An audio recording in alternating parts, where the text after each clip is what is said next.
हरे कृष्ण। आज आमी Shrimad Bhagavat guitar 13 number অধ্যায়ৰ 25 নম্বৰ শ্লোকটিৰ পৰা পঢ়িব লৈছো। শ্লোক নম্বৰ 25। ध्यानेनात्मानि पश्यन्ति केचिदात्मानमात्मना अन्ये सांख्येन योगेन कर्मयोगेन चापरे। ध्यानेनात्मानि पश्यन्ति केचिदात्मानमात्मना अन्ये सांख्येन योगेन कर्मयोगेन चापरे। अनुवाद और तात्पर्य श्रील प्रभुपादर द्वारा। श्रील प्रभुपाद की जय। अनुवाद। किछुमाने ध्यानर बलेरे परमात्माक निजर भितरते देखा पाय,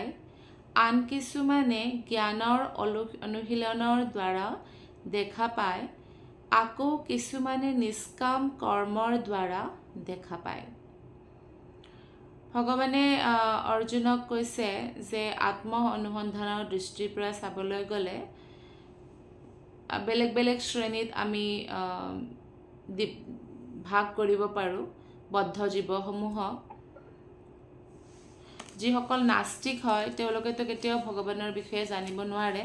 বা ভগৱানৰ বিষয়ে তেওঁলোকে কেতিয়াও কোনো ধৰণৰ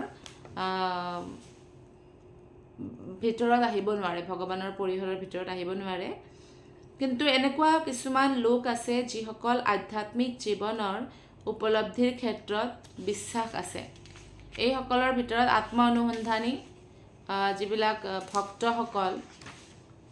দাৰ্শনিকসকল বা নিষ্কাম কৰ্মীসকল পৰে। গতিকে কিছুমান যিবিলাকে ভগৱানৰ মানে হেই কৰি আছে, ৰিসাৰ্চ কৰি আছে কি ভগৱানক কেনেকৈ প্ৰাপ্ত কৰিব পাৰিম,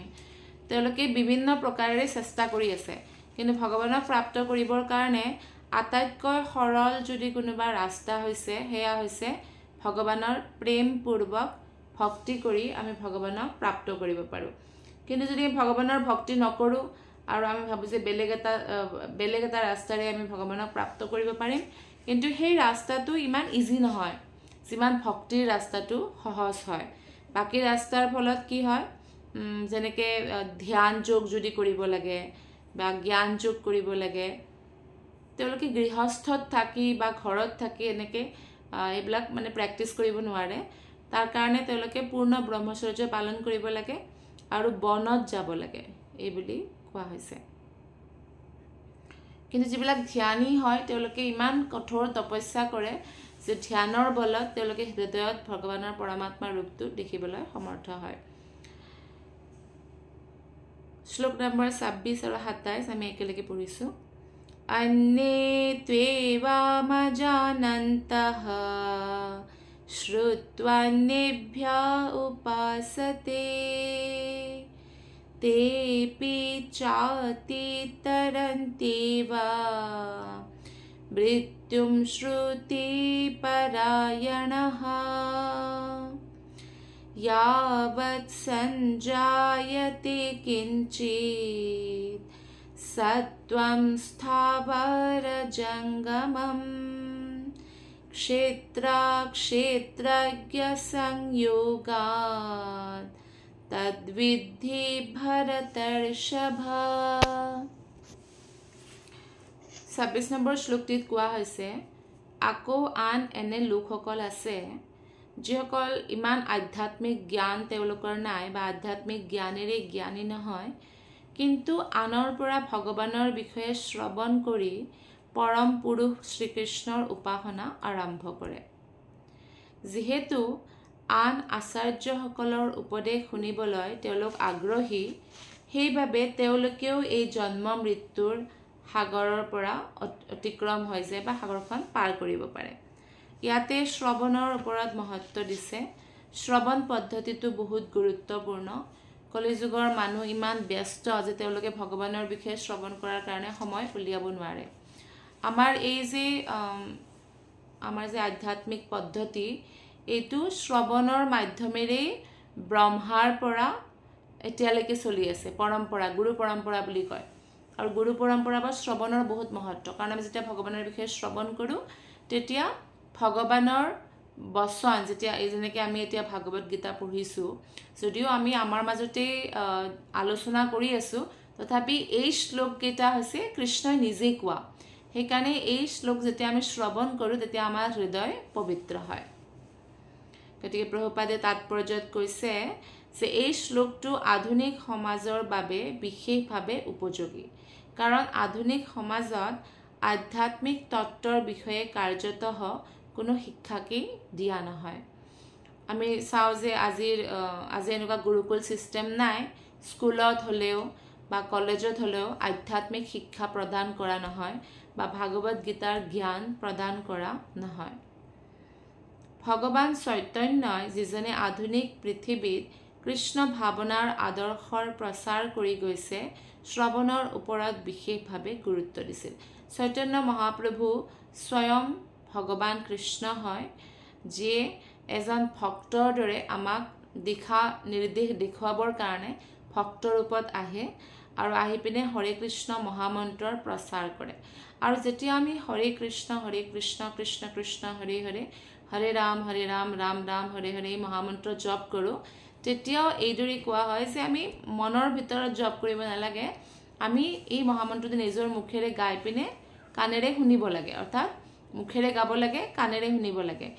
আমাৰ যে স্বাহা যজ্ঞত যে মানুহে যজ্ঞ কৰে আৰু অগ্নিত ঘি দিয়ে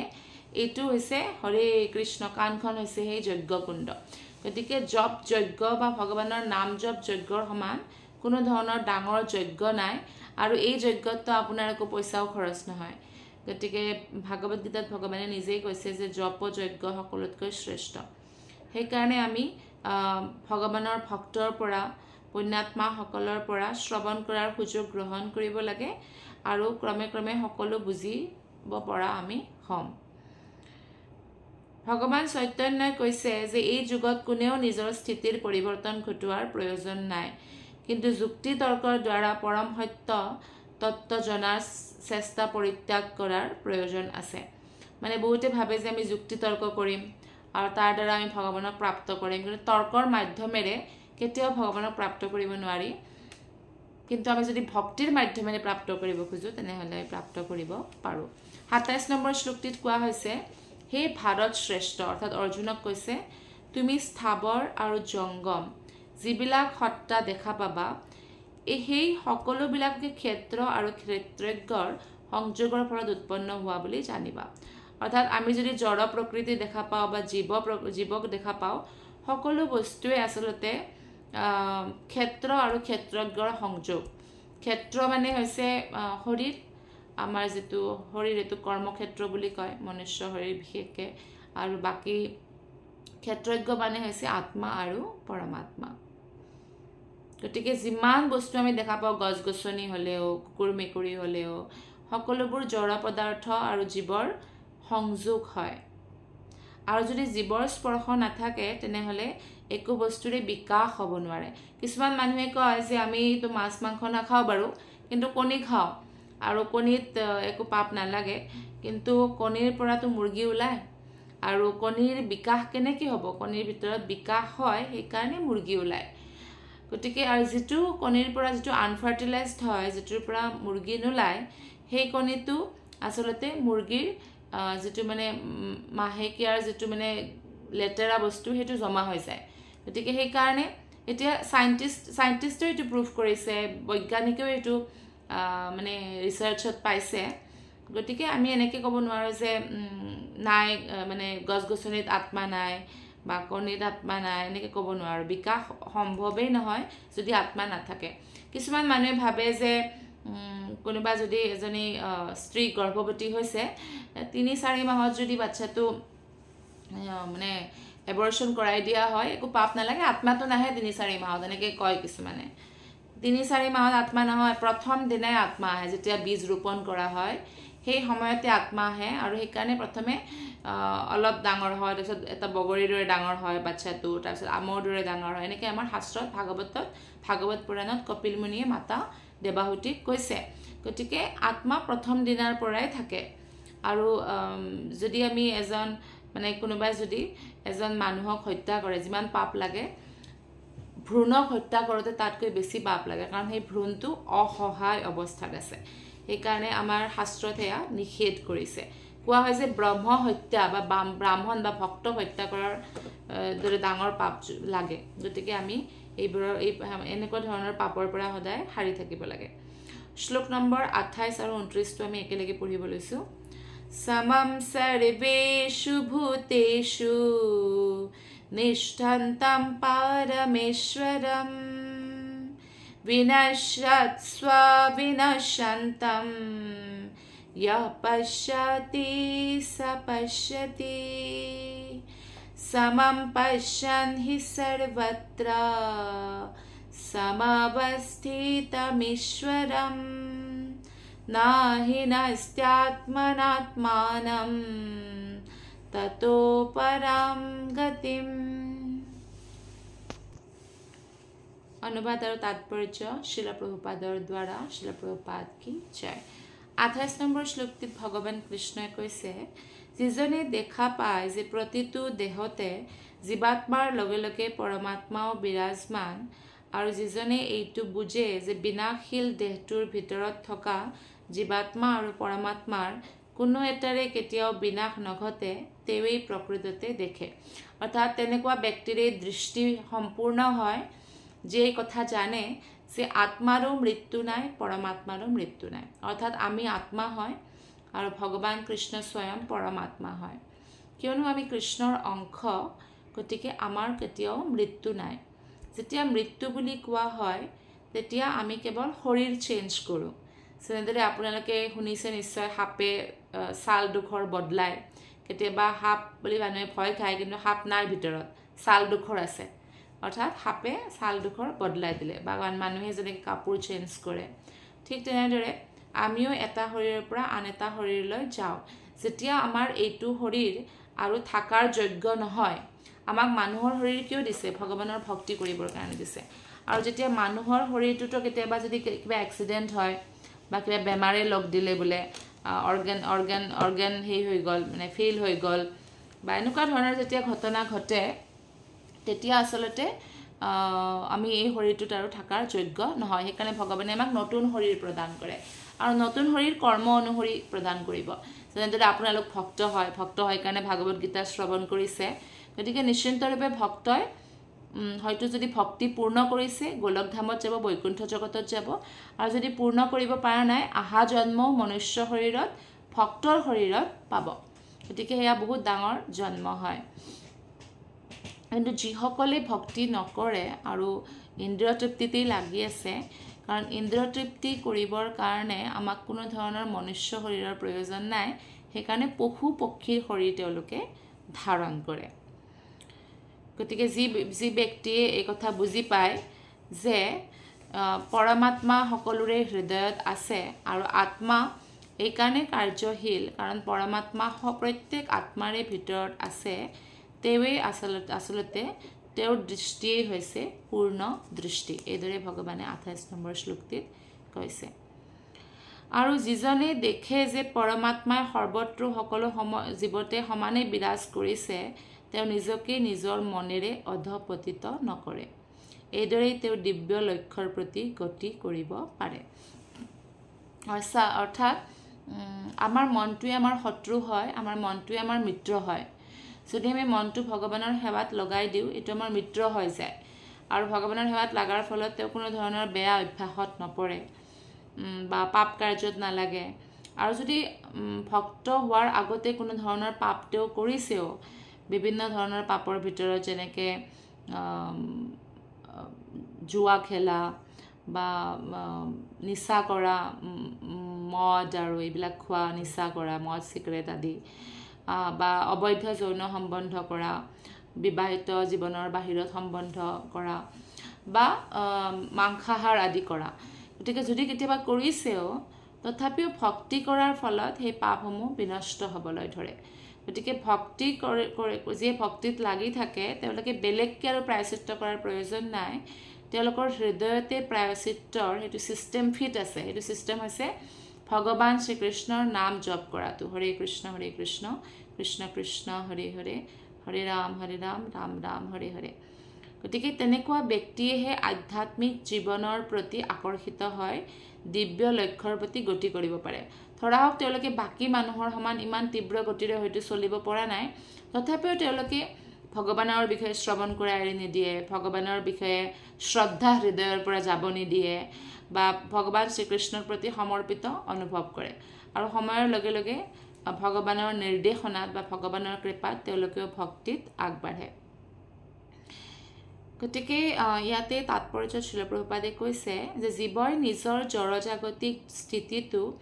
মানি লোৱাৰ লগে লগে নিজৰ আধ্যাত্মিক স্থিতিতকৈ বেলেগ এটা অৱস্থান মানি লয় ধৰা হওক মানুহে যদি এনেকৈ ভাবে যে মই মানুহ হয় আৰু মই সকলো বস্তুৰ মানে কণ্ট্ৰলাৰ হয় এনেকৈ যদি ভাবিবলৈ লয় তেনেহ'লে তেওঁ কেতিয়াও আত্মাৰ বিজ্ঞান বুজি পাব নোৱাৰে মানুহে আচলতে জানিব লাগে যে মই আত্মা হয় মানুহৰ শৰীৰ ভগৱানে মোক কৃপা কৰি দিছে যাতে এই শৰীৰটো উপযোগ কৰি এই মানুহৰ শৰীৰটো আচলতে এখন গাড়ীৰ দৰে সেই গাড়ীখন উপযোগ কৰি আমি গন্তব্য স্থান বৈকুণ্ঠ জগতত যাব লাগে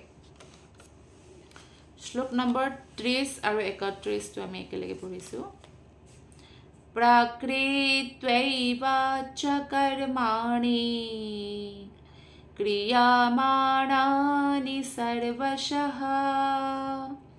यः पश्यति तथात्मानम् अकर्तारं स पश्यति यदा भूता पृथग्भावम् एकस्थम् अनुपश्यति तथा एव च विस्तारम् ब्रह्म संपद्यते तदा go on Miss Mita प्रकृतैव च कर्माणि क्रियमाणानि सर्वशः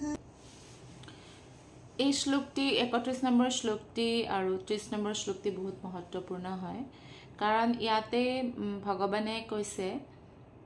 যে আমি আসলতে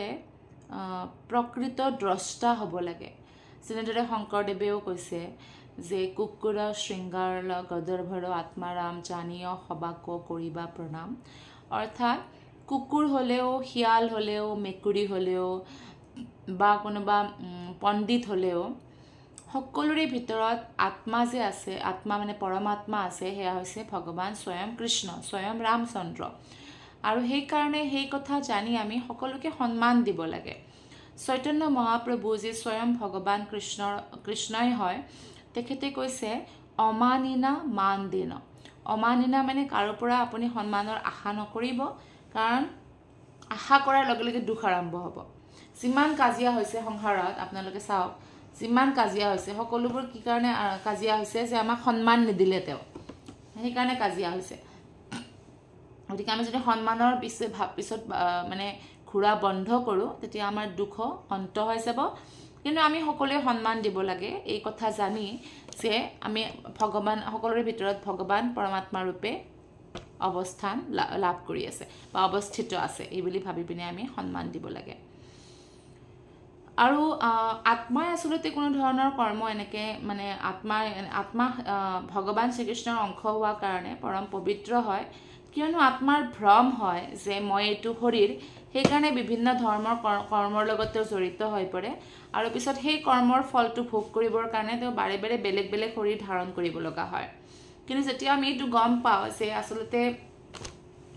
আমাৰ মনটো আমি নহয় শৰীৰটো আমি নহয় আমি হৈছোঁ আত্মা আৰু সেইকাৰণে মনে যি বিচাৰে সেই হিচাপত আমি যাব নালাগে বা শৰীৰত যদি কিবা এটা ইচ্ছাৰ উদ্গম হৈছে তথাপিও আমি শাস্ত্ৰ হিচাপে চালি জাৰি চাব লাগে যে এইটো ভাল হ'ব শাস্ত্ৰমতে ভগৱান শ্ৰীকৃষ্ণ প্ৰসন্ন হ'ব নে অপ্ৰসন্ন হ'ব সেইটো আমি চাব লাগে তেতিয়াহে আমি ভগৱানৰ ভক্তিত আগবাঢ়িব পাৰিম বা প্ৰকৃত দ্ৰষ্টা হ'ব পাৰিম এতিয়া ইয়াতে কৈছে বাসনা চৰিতাৰ্থ কৰিবৰ বাবে পৰমেশ্বৰে এই দেহাটো নিৰ্মাণ কৰিছে বাসনা মানে আমাৰ কিছুমান ইচ্ছা থাকে সকলোৰে কিছুমান ইচ্ছা থাকে সেই ইচ্ছাবোৰ পূৰ্ণ কৰিবৰ কাৰণে আমি কি কৰো ভগৱানক প্ৰাৰ্থনা কৰো বা প্ৰাৰ্থনা নকৰিলেও আমি হাবিয়াহ কৰো আমি যদি কিবা এটা ইচ্ছা পূৰ্ণ কৰাৰ কাৰণে হাবিয়াহ কৰো তেতিয়া আমি বন্ধনত পৰি যাওঁ কৰ্মবন্ধন কেনেকৈ লাগে কৰ্মবন্ধনৰ ফাঁচ যেতিয়া আমি ভৌতিক সংসাৰত আহি পিনে কিবা নহয় কিবা ইচ্ছা আমাৰ মনত মানে ডাঙৰ হ'বলৈ দিওঁ কিন্তু আধ্যাত্মিক জীৱনত যিসকলে লাগি আছে তেওঁলোকে ইচ্ছাবোৰ কম কৰিব ধৰিছে ইচ্ছাবোৰ নাইকিয়া কৰিব ধৰিছে কিয় কাৰণ ভৌতিক ইচ্ছাই আমাক এই সংসাৰত বান্ধি ৰাখে এটা সাধাৰণ উদাহৰণ ধৰা হল আপুনি বহুত মৰমেৰে এটা ঘৰ বান্ধিছে আৰু সেই ঘৰটোৰ প্ৰতি আপোনাৰ বহুত আসক্তি হৈছে এনেকুৱা আসক্তি হৈছে কেতিয়াবা যে কোনোবা যদি অলপ ডাঙৰকেও দৰজাখন বন্ধ কৰে এনেকুৱা লাগে যে মানে মোৰ ঘৰটোৱে কষ্টই পালে নেকি তেনেকুৱা ধৰণৰ যদি আসক্তি হৈ যায় তেতিয়া বহুত চান্স থাকে যে ব্যক্তিজনে সেই ঘৰত বা সেই ঘৰৰ আশে-পাশেই জন্ম ল'ব এনেকুৱা এটা ইনসিডেন্ট বাতৰি কাকতত আহেও যে এজন বুঢ়া ব্যক্তি বহুত ধনী মানে আছিল তেওঁৰ মৃত্যু হল আৰু মৃত্যু হোৱাৰ পিছত তেওঁ সন্মুখৰে এটা জুপুৰিত জন্মগ্ৰহণ কৰে কাৰণ কৰ্ম অনুসৰি তেওঁৰ ধনী হোৱাৰ ভাগ্য নাছিল কিন্তু তেওঁ ঘৰৰ ওচৰে পাজৰে সন্মুখৰ জুপুৰি এটা মানে যাৰ খোৱা লোৱাৰ একো ঠিকনা নাই বৰষুণতো তিতি থাকে মানে ঘৰো ভাল নহয় তেনেকুৱা ধৰণৰ বহুত দুখীয়া পৰিয়ালত জন্মগ্ৰহণ কৰে স্লাম এৰিয়াত জন্মগ্ৰহণ কৰে তাৰপিছত যেতিয়া জন্মগ্ৰহণ কৰিলে কিন্তু তেওঁ কিছুমান সৰু ল'ৰা ছোৱালী 5 বছৰমান বয়সলৈকে পূৰ্বজন্মৰ বিষয়ে মনত থাকে গতিকে তেওঁ হেতুই আছিল বহুত আসক্তি আছিল তেওঁৰ নিজৰ ঘৰৰ প্ৰতি আৰু পূৰ্বজন্ম মনত আছিল তেতিয়া তেওঁ নিজে যায় সন্মুখৰ ঘৰত আৰু কয় যে মইয়ে তোমাৰ ককাক হয় মই সকলো বস্তু জানো তোমালোকৰ বিষয়ে মই পূৰ্বজন্মত তোমাৰ ককা আছিলো তেতিয়া তেওঁলোকে চেন্ডিলেৰে মাৰি মাৰি তাক ভগাই দিয়ে মানে উলিয়াই দিয়ে ঘৰৰ পৰা কিন্তু আচলতে তেওঁ আছিল আৰু সেই কাৰণে তেওঁ পূৰ্বজন্মত তেওঁৰ মনত আছিল সৰু বাচ্চা হয় 5 বছৰীয়া 6 বছৰীয়া আৰু তেওঁলোকে ভাবিছে যে ইয়াক মাক দুটাকে প্লেনিং কৰি আমাৰ প্ৰপাৰ্টি লুটিবৰ কাৰণে পঠাইছে আৰু এনেও পূৰ্বজন্মৰ যদি কিবা আমাৰ সম্বন্ধ আমাৰ মনতো থাকে আমি এই জন্মত হেতু দাবী কৰিব নোৱাৰো কাৰণ কিয় সেই কাৰণে ভগৱানে বিস্মৃতি সৃষ্টি কৰিছে যে জন্মৰ লগে লগে আমি পূৰ্বজন্ম পাহৰি যাওঁ এতিয়া ধৰা হওক যে কোনোবা এটা পৰিয়ালৰ প্ৰতি আমাৰ বহুত আসক্তি যে মই নহলেনো মোৰ সন্তানটি কেনেকৈ জীৱিত হৈ থাকিব বা কি হ'ব মোৰ পৰিয়ালৰ কিন্তু যেতিয়া আমি শৰীৰ ত্যাগ কৰিম তাৰ পিছত যেতিয়া আমাৰ নতুন জন্ম হ'ব নতুন শৰীৰ ধাৰণ কৰিম আমাৰ একো মনত নাথাকে কিন্তু যিসকলক আমি এৰি থৈ গৈছো হয়তো তেওঁলোকে আমাক মনত ৰাখিব পাৰে কিন্তু আমাৰ মনত নাথাকে তো ঠিক তেনেদৰে আমি জানিব লাগে যে আমি খালি বিভিন্ন শৰীৰ ধাৰণ কৰিছো আৰু বাসনা চৰিতাৰ্থ কৰিবৰ কাৰণে কৰ্মৰ অনুসৰি কেতিয়াবা মানুহৰ শৰীৰত কেতিয়াবা দেৱতাৰ শৰীৰত ভাল কৰ্ম কৰিলে সতগুণ ডেভেলপ কৰিলে দেৱতা হৈও জন্মগ্ৰহণ কৰে স্বৰ্গলোকত আৰু কেতিয়াবা কুকুৰ মেকুৰী বা কীট পতংগ মাছ সকলো ধৰণৰ আমি জনিত বা এইবিলাকত আমি ঘূৰি থাকিব লাগিব শ্লোক নম্বৰ 31ত কোৱা হৈছে যেতিয়া এজন বিবেকবান ব্যক্তিয়ে জড়দেহৰ পাৰ্থক্য অনুসৰি বিভিন্ন জীৱসমূহৰ মাজত পাৰ্থক্য নেদেখা হয় এতিয়া আপুনি বোলে এখন বিয়াত গৈছে আৰু বিয়াত বেলেগ বেলেগ মানুহে বেলেগ বেলেগ কাপোৰ পিন্ধিছে বেলেগ বেলেগ ৰঙৰ বেলেগ বেলেগ ডিজাইনৰ কিন্তু সকলো মানুহেই হয় ঠিক তেনেদৰে আমি যেতিয়া এই সংসাৰত আহিছো সকলোৱে এটা এটা কেৱল কাপোৰৰ দৰে এটা দেহা পিন্ধি আছে কিন্তু আত্মা সকলোৱে একেই হয় ভগৱানৰ সকলো আত্মাৰ ভিতৰত আছে আৰু যিসকলে এনেদৰে দৃষ্টি ৰাখে তেওঁলোকে ব্ৰহ্মৰ স্বভাৱ প্ৰাপ্ত হয় ব্ৰহ্ম মানে ইয়াতে আত্মাৰ স্বভাৱ বা পৰমাত্মাৰ স্বভাৱ প্ৰাপ্ত কৰে যেতিয়ালৈকে আমি আত্মা সদায় আধ্যাত্মিক হয় সেই কাৰণে আমি যিমান ধনী হলেও যিমান ফেমাস হলেও যিমান পঢ়া লিখা হলেও যিমান সুন্দৰ হলেও যেতিয়ালৈকে আমি আত্মাৰ কাৰ্য নকৰো তেতিয়ালৈকে আমি স্যাটিসফাইড হ'ব নোৱাৰো সম্পূৰ্ণৰূপে সেই কাৰণে বহুত ডাঙৰ ডাঙৰ অট্টালিকাত থকা মানুহেও ডিপ্ৰেছনত ভুগে কাৰণ তেওঁলোকে আত্মাৰ কাৰ্য নকৰি ভৌতিক শৰীৰৰ কাৰ্য কৰি আছে সেই কাৰণে আমি শৰীৰৰ কাৰ্য এৰি পিনে আত্মাৰ কাৰ্য কৰিব লাগে যাতে আমাৰ জড় বুদ্ধি নষ্ট হয় আৰু হেতু ভগৱান বুদ্ধি জাগৃত হয় কৃষ্ণ ভাৱনা যাতে আমি আমাৰ ভিতৰত জগাই তুলিব পাৰো শ্লোক নম্বৰ 32 এই শ্লোকটি আজি আমি সমাপ্ত এই অধ্যায়টি আমি সমাপ্ত কৰিম এটো অধ্যায়ত মাত্ৰ 35টা শ্লোক আছে গতিকে শ্লোক নম্বৰ 32 আৰু 33 টো আমি একেলগে পঢ়িব লৈছো अनादित्वा निर्गुत्वात् परमात्मायमव्ययः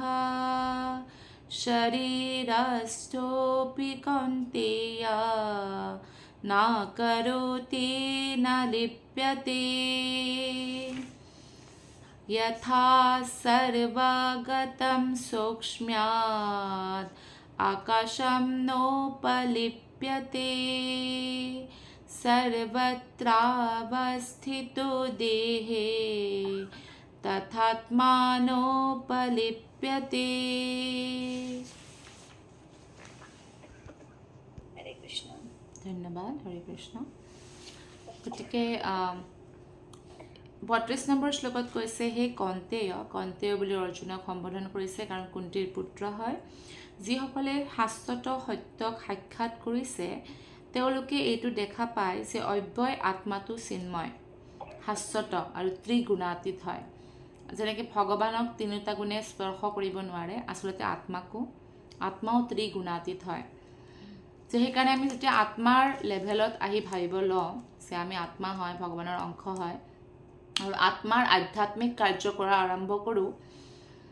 তেতিয়া সমস্ত জ্ঞান কাৰণ আত্মাৰ ভিতৰত সমস্ত জ্ঞান আছে ইতিমধ্যে সেইকাৰণে সমস্ত জ্ঞান আমাৰ হৃদয়ত প্ৰকাশ হ'বলৈ আৰম্ভ কৰে আকাশখন যদিও সৰ্বব্যাপ্ত তথাপি ইয়াৰ সূক্ষ্মতাৰ ফলত ই একৰি লগত মিহলি নহয় সেইদৰে ব্ৰহ্মদৃষ্টি সম্পন্ন আত্মাটো দেহটোত থকা সত্ত্বেও